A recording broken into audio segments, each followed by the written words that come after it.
Guess who's back? Back again. Locum's back doing Sophomore Book 2, Chapter 6. Daddy wasn't there. Oh, yeah. Dad?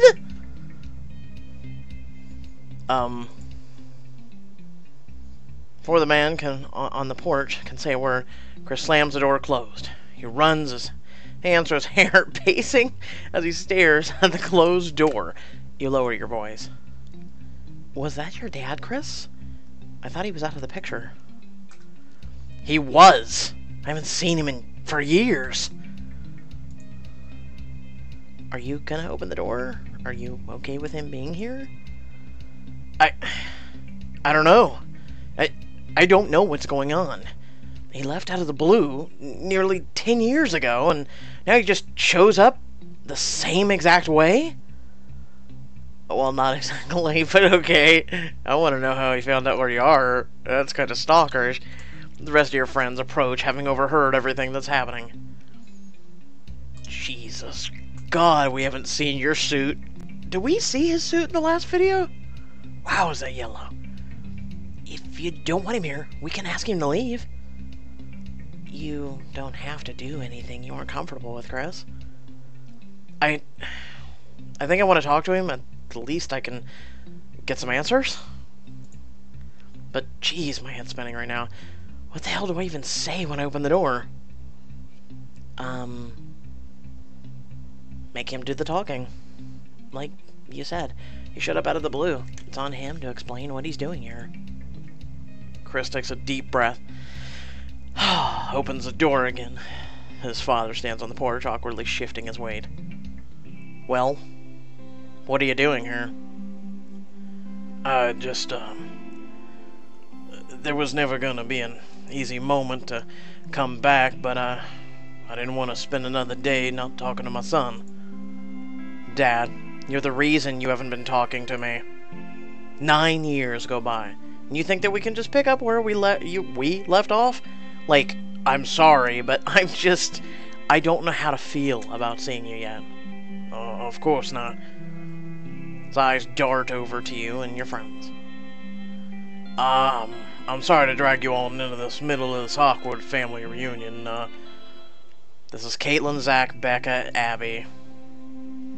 Chris points out each friend in the turn, ending with you. And then Mizumi. We all live here together. It's a pleasure to meet you all. I'm gonna go with what the heck are you even doing here? How do you know where Chris lives? And like Chris said, why tonight? What do you even want? I understand how surprising this must be. Let me start by introducing myself. You can all call me Frank. Okay, but that doesn't answer any of my or Chris's questions. Frank looks at Chris with a mournful frown. Chris, I came tonight to ask your forgiveness. I don't expect it immediately, but I hope that in time you can make peace with the old man. Excuse me for interjecting, but it isn't exactly my place, but you can't expect forgiveness by just asking for it. Some of us have heard a bit of your history, and so you can't fault us for being worried. She gives Chris a quick look as though she's worried she's said too much. No, you said just fine. Becca's right, Dad. This is all a lot to me, for me to process, but I guess I'd appreciate an explanation, if nothing else. He looks around at the rest of you. You all exchange glances and subtle shrugs. Finally, Zach speaks up.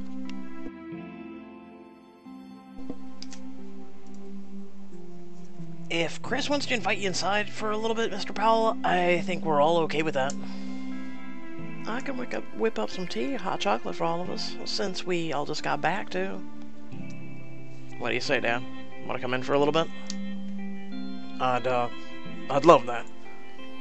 You all lead Chris's dad inside and perch awkwardly on the couches. There's so much I want to know, Chris. What you doing? If you're happy. No. We want to know why you walked on Chris. How about we start with my questions? What are you doing here, and why now? Why did you leave us? Chris, I want to answer all your questions, and I understand if you're angry at me for walking out all those years ago. He Looks over at the rest of you nervously. We can give you two some space. Rest of your friends start to head out of the room, but when you stand, Chris grabs your wrist. No, please. Stay. Dad, anything you have to say, you can say in front of Mizumi. Frank nods in acceptance and waits until the rest of your friends have gone upstairs before talking.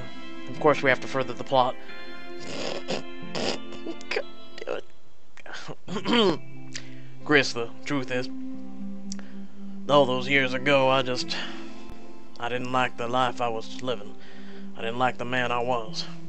I wasn't happy, and somehow I convinced myself that leaving was the solution. Obviously, that was a mistake.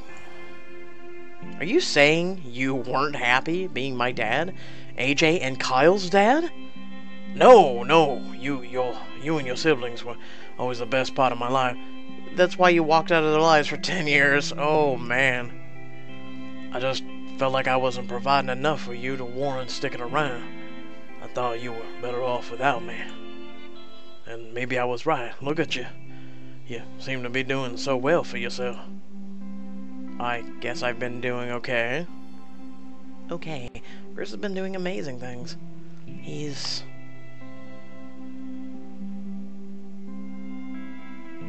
I feel like this sums it up. I mean, yeah, he's the president, he's the captain of the football team, and he makes every day brighter than last, yeah. I'm so happy we ran into each other the first day of freshman year, and so glad we ended up as suite mates, and now housemates. Chris has been a really great support system, and I feel like I can count on him, and I know the rest of our friends feel the same. I'm so happy to hear that you're thriving here at school. Chris, I read about your football triumphs. Smiles as he digs through the bag he brought and pulls out a copy of the Nightly News. You seem to crop up in the paper pretty often, huh? You've been keeping track of my accomplishments? I missed you for years. I'm so incredibly proud of what my boy has achieved, and so ashamed that I haven't been there to support you. But that's all gonna change. In fact, I got a really promising job interview lined up in Northbridge in a few days. Northbridge? What are you saying? I just moved there. I wanted to be close to you. I want to be your dad again. Wow, Dad. I don't know what to say. I'm sure this has all been a bit overwhelming. Why don't I give you some, time to mull it over, and maybe we could get dinner this week.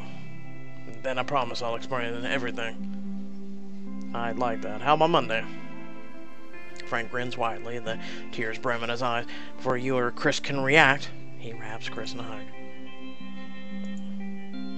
Chris is too surprised to do anything, but Frank doesn't seem to notice, pulling back with a beaming smile. I'll see you Monday then, son. Frank leaves, and you and Chris sit in silence for a while. Are you okay? I'm in total shock. This is the last thing I ever expected. I don't know if he can follow through on his promise of making things up to me, but I want to believe him. What do you think, Mizumi? I think, no matter what, you can handle this. He seems suspicious. He's being sincere. He seems suspicious. He just strolls in here after 9 years. Expect you to welcome him with open arms. How do you know he's not up to something? Maybe he has some gambling debts or something. I don't know, but I still want to give him another chance. I can't help being hopeful. I just don't want to see you hurt if he disappoints you again.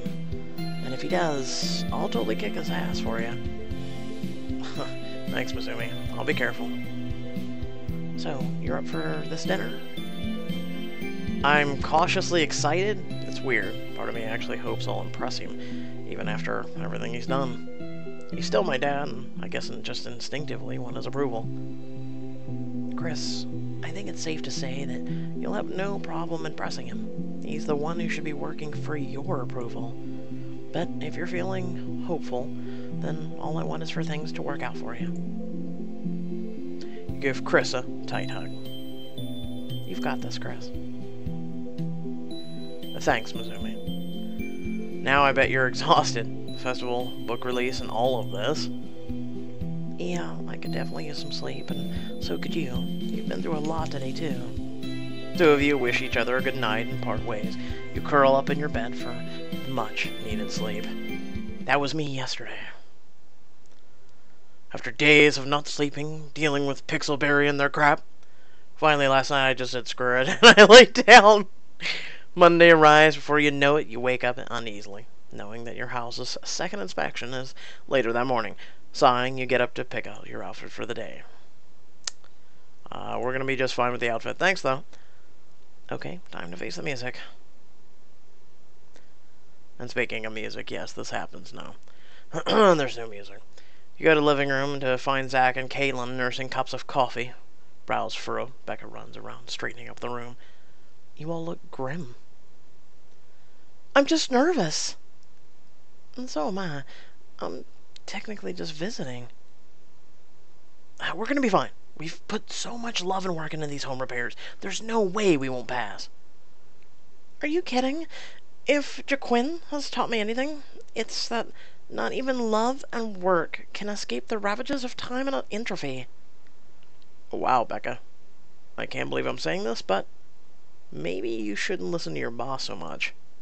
I thought her boss quit. Am I wrong? I don't know. Our efforts will pay off. This is out of our hands now. Our efforts will pay off. With all the money we raised at the festival, we at least managed to cover most of the big repairs. Plus, Zach and Gran have been hard at work fixing up everything they can. This house is looking better than I've ever seen it. I hope you're right. Sit down on the couch next to Zach, who hands you a cup of coffee. Zach clings to his mug with yours as a doorbell suddenly rings. You and your roommates glance at each other nervously, and Becca opens the door. It's Gabriella. Hi, everybody. Did I get here in time for the inspection? Just in time, actually. Gran walks up the porch, steps behind Gabriella. Hey, Gran, come on in. I made coffee. All right, I'll get started then. Zach and Gabriella accompany Grant as he inspects the house and various repairs you've made. The rest of you wait anxiously for his verdict. Which should be good. I mean, he's been pretty awesome to we and the crew. Excuse me while I take a sip. After a while, everyone reassembles in the living room. Okay, out with it, Inspector Handyman. Are we homeless? I have a few suggestions from maintenance going forward, but the house looks pretty good. Bottom line is I can confidently give this house a passing inspection.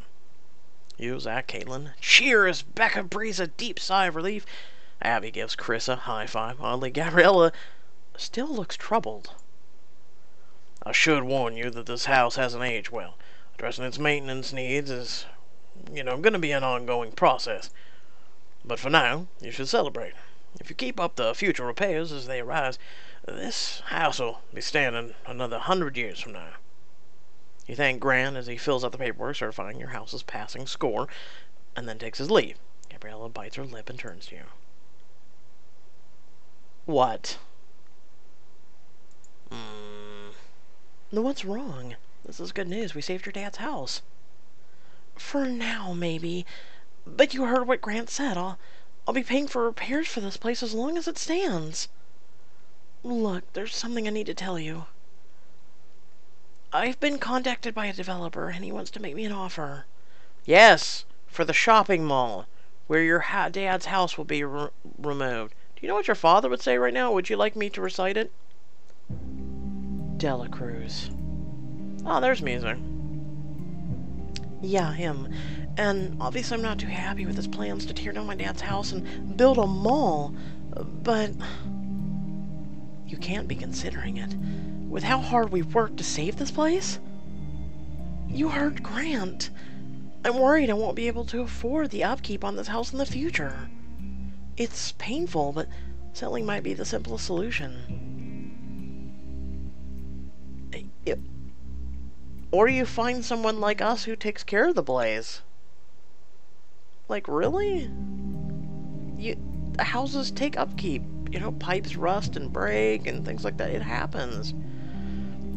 It's a lot of money, and it would certainly help with the cost of raising Rico. I thought the book was doing that! Oh my god! Gabriella. How could you? After everything we've done, you want to sell out anyway? We finally got the house back on its feet. I know how hard you've worked, but You shouldn't have to. This house is my responsibility, and then we're all homeless. What the oh my god. If I can't maintain this place myself, then I have no right renting it out and burdening you with my problems. But this place is our home. Do you think I don't care about this place too? I grew up here, and this is one of the only things I have left of my father. And believe me, I don't want to see it destroyed. The truth is, I haven't made a decision yet, and I told Della Crocs that I had tenants who were dedicated to fixing up the house. I'll hold off a while longer, but it gave me a time limit to decide. If I want the offer, I've got a couple of months to take it. We can't just give up. Well, you have until around the end of the school year, but if we don't figure out something by then, you'll have to look for a new place to live your junior year.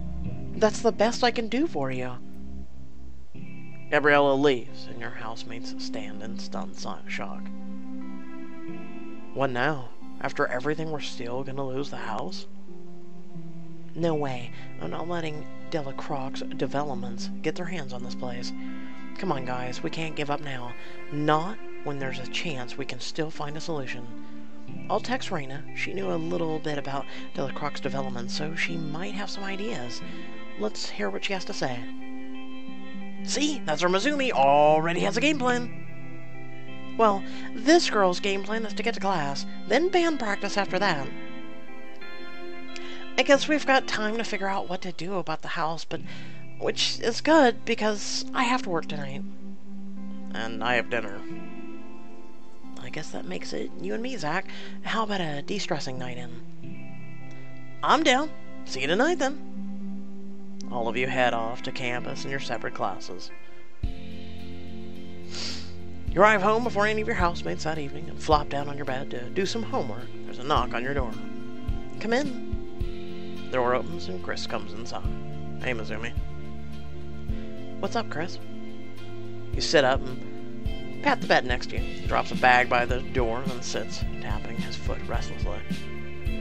I'm about to go meet my dad for dinner. This is huge, Chris. How are you feeling?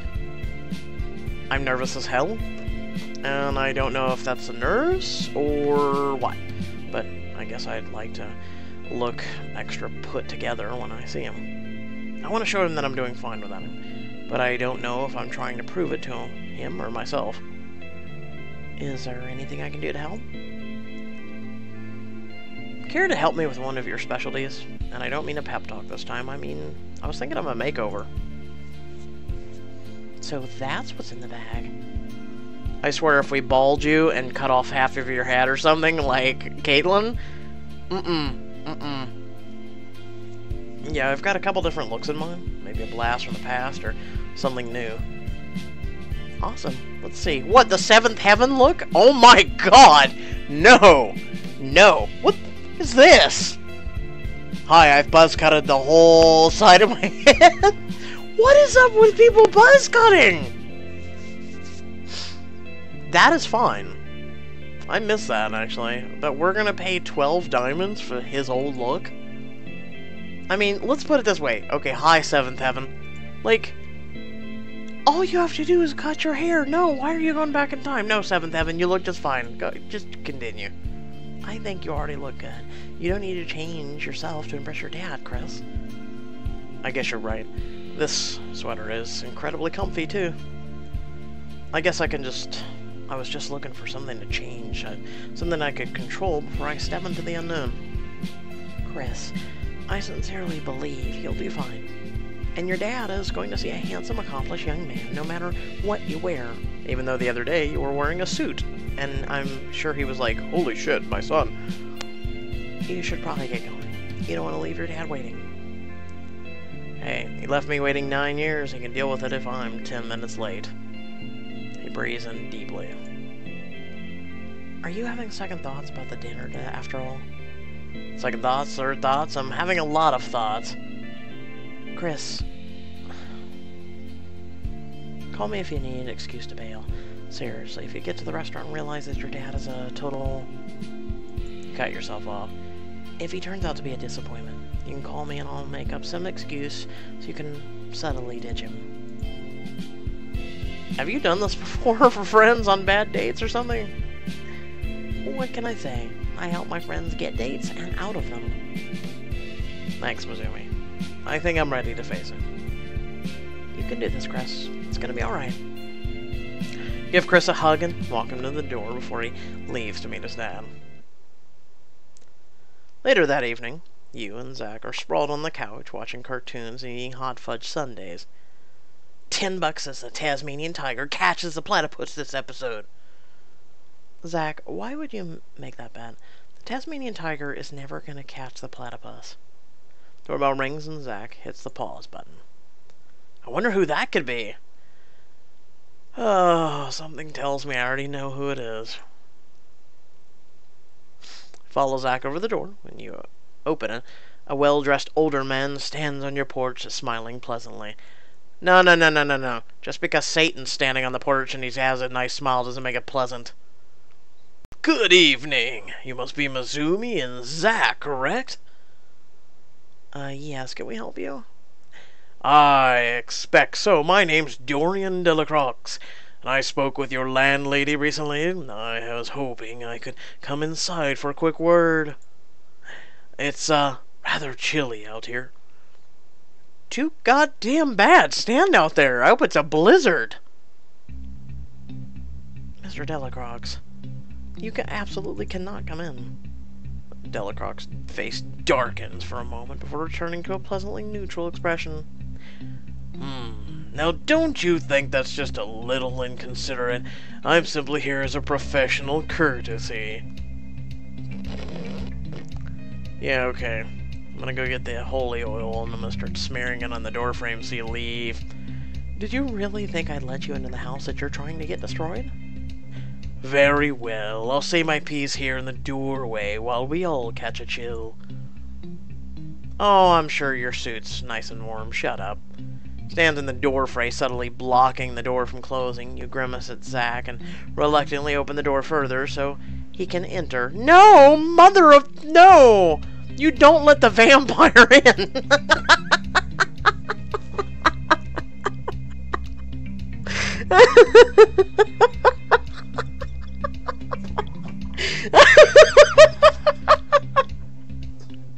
It's true! Now how are we gonna get him out?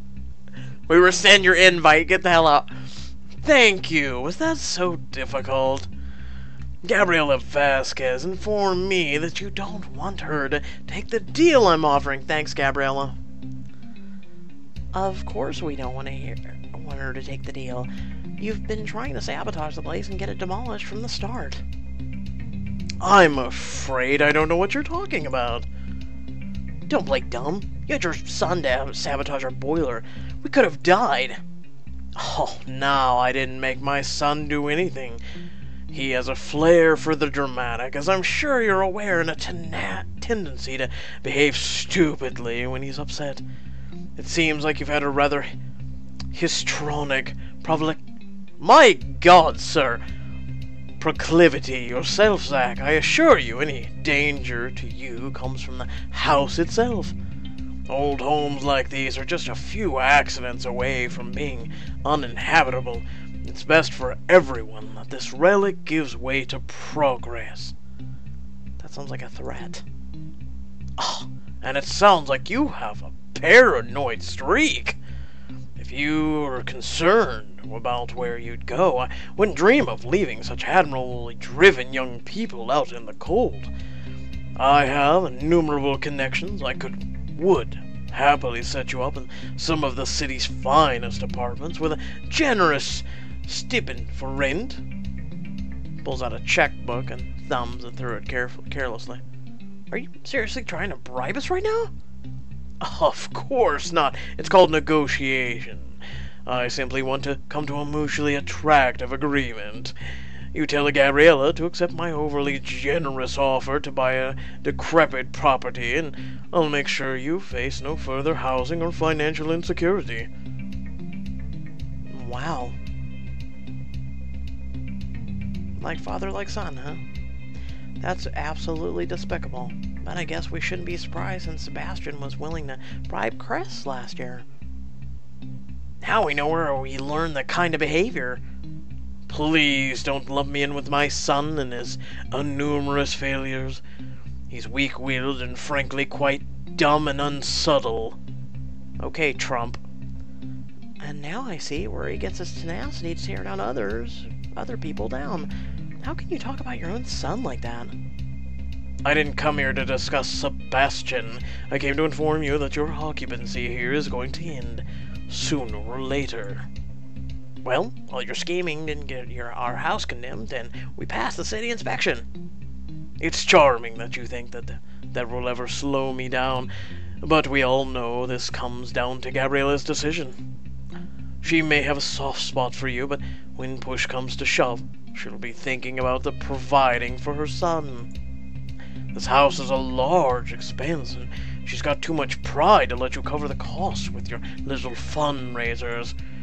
So I don't need bribes or to threaten you, whatever you might say. I just need to let time do its work. Mr. Delacroix opens the front door, but turns to look at you one last time. Have a splendid evening. With that, he sweeps out the door, leaving you and Zach dumbstruck. Before you say anything, the door opens again. Chris comes in. Who was that? Your father. No, I'm kidding. Your real father. No. Dorian Delacroix. He was throwing his weight around trying to get us to back off. You and Zach explain your encounter with Mr. Delacroix as Chris sighs. This is just another one of these days. But what about dinner with your dad? How did that go? I'm still feeling cautious, but cautiously optimistic. I had a nice night. I'm happy to hear that. I still don't know exactly how to feel about him, but I'm actually excited to meet up again. Maybe you should show him around campus, find out more about him, talk to your mom about this. Talk to your mom about this. I'm sure she'd have some valuable insight. I don't know. My dad is understandably a pretty sore subject for my mom. I want to get a better idea of what my dad's like before I bring it up, but I'll definitely call her soon. I would never keep something like this big from her. I'm just glad the dinner went well. Thanks, you guys. Me too. I'll let you know how things go. I'm gonna go sleep on it for now. I've got a lot on my mind. Of course. Good night, Chris. Zach says his good nights as well. You all head off to your respective rooms. As you're curled up in bed, thinking about the events of the day, you pull out your phone and dial your home phone number. Your dad answers. Hi, sweetie. I haven't heard from you in a while. It's late. Are you okay? I'm fine, Dad. I just want to hear your voice. And I want to say I feel so lucky that I have a dad who's been there for me my whole life. Well, kiddo, your mom and I are lucky to have a daughter like you, too. Love you, Bean. I love you too, Dad. You lose track of time talking to your dad, catching each other up on the little things that have happened in your lives. Eventually, you hang up the phone with a small smile and close your eyes, letting sleep wash over you. Does that sound nice or no? The next afternoon, you rush in the library after class to find Reina typing away at her latest story. Hey, Mizumi, you wanted to talk about... Reina, you'll never believe who showed up on our doorstep last night. Who? Dorian Delacroix, as in the owner of Delacroix Developments. What? What did he want? He wanted to buy Gabrielle out. He approached her with what sounded like a hefty sum. And when she didn't sign the agreement, he came to the house and tried to bribe us. That doesn't surprise me. He has a reputation in the real estate world for being driven, persistent, and utterly ruthless. He usually gets what he wants. If he's that determined, we'll have to work twice as hard. If he thinks he can just walk all over us with his power, position, and limitless resources, we won't let him do it without a fight. That's the spirit! Listen, Rena, you still have contacts from your last article about the development, right? Would you be able to do some digging for us? See if there's anything we can use to keep the house out of Delacroix's hands? If there is, I'll find it. Really? After all the work you put into revitalizing our paper last quarter, it's the least I can do. Thank you so much, Raina. Don't thank me just yet.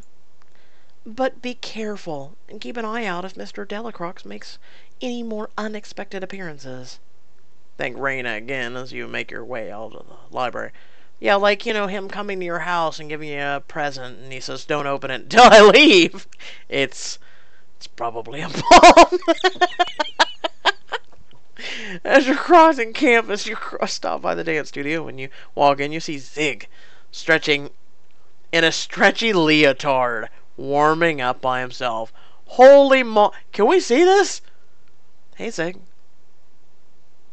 We do get to see it. Oh, this is adorable as all hell. Looking sharp. Something like that. What can I say? It turns out it's easier to move in a leotard. Are you getting ready for practice? You'll have to show me your moves one of these days. For sure. I'll promise I'll let you know when I'm performing. I like this tattoo.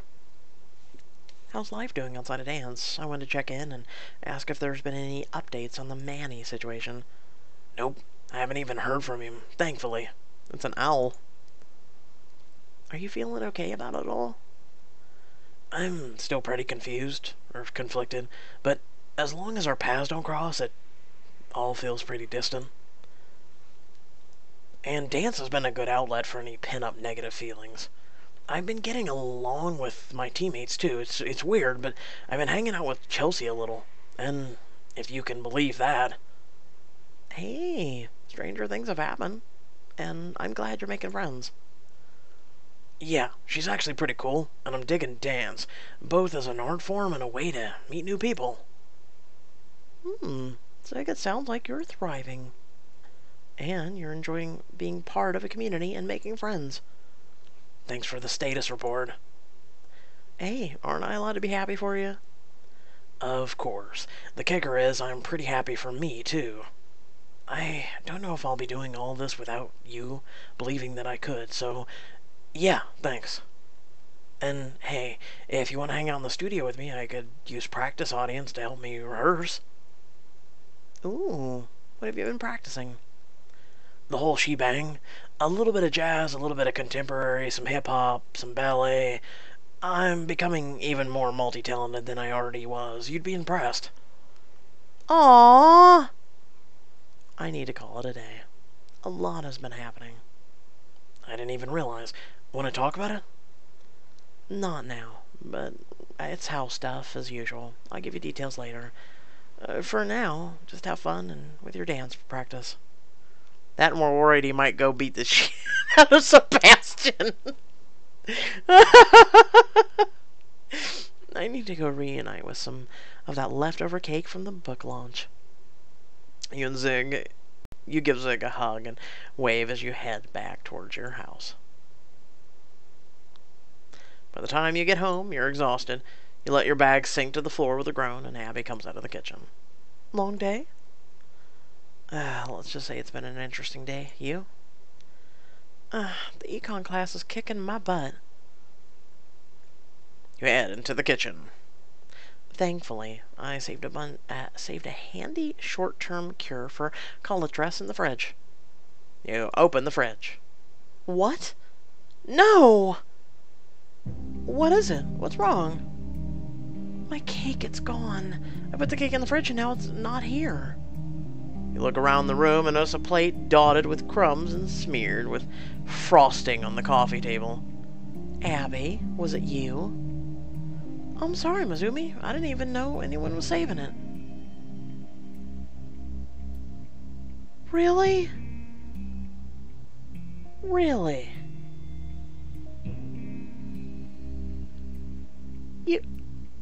What?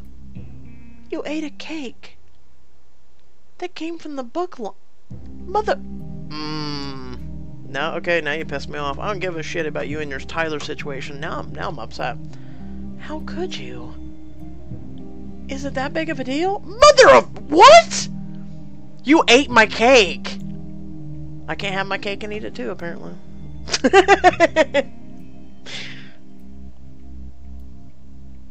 was looking forward to that cake all day.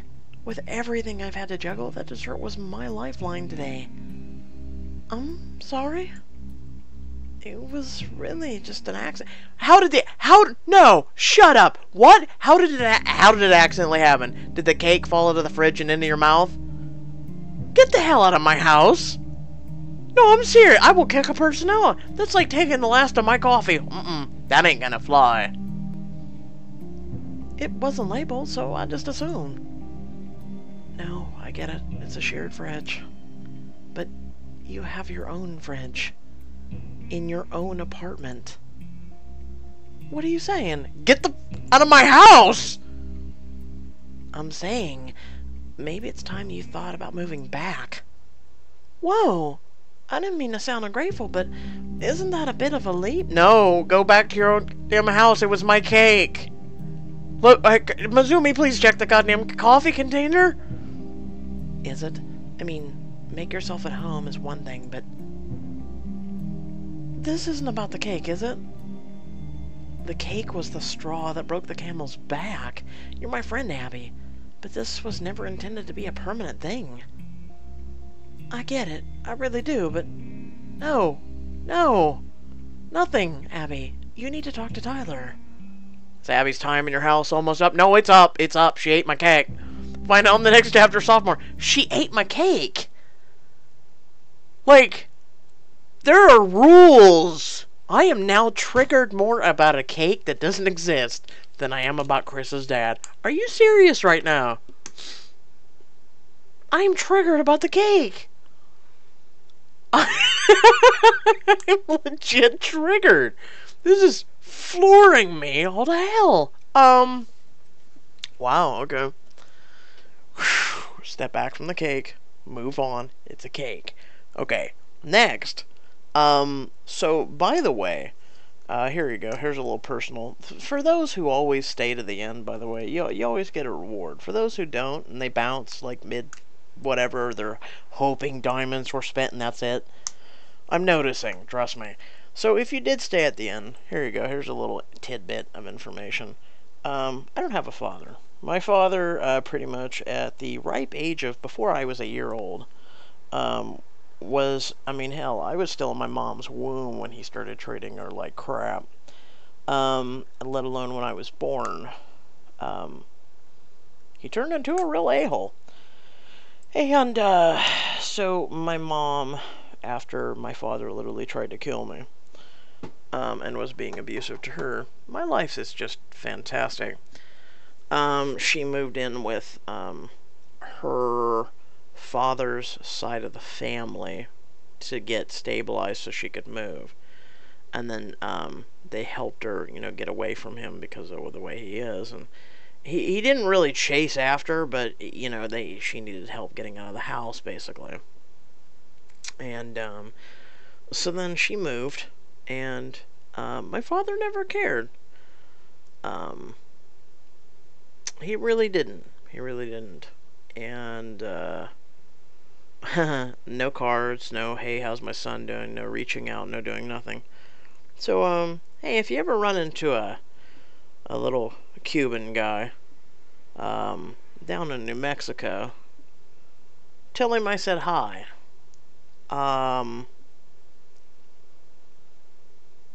With that being said, he's just a piece of work, let's put it that way. I tried to reach out to him when I was about 15, 16. It was a very awkward conversation, and it lasted maybe 5 minutes, and then that was it. That was it.